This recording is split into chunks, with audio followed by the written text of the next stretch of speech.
Ja, és amikor tehát Istenről szól, akit mindig magunk mellett érezhetünk.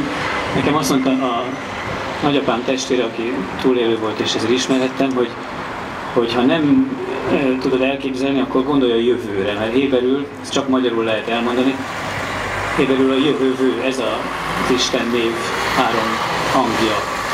És ez pont azt jelenti, hogy a jövő, amikor ugye majd minden jó lesz.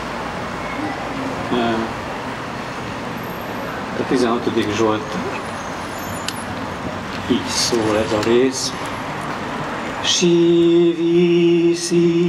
adoshe, Shivisi adoshe, lenegdi somi,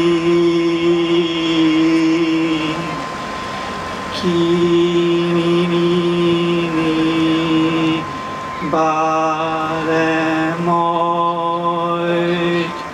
lochin sumach libi vayogel kevoidi af besuri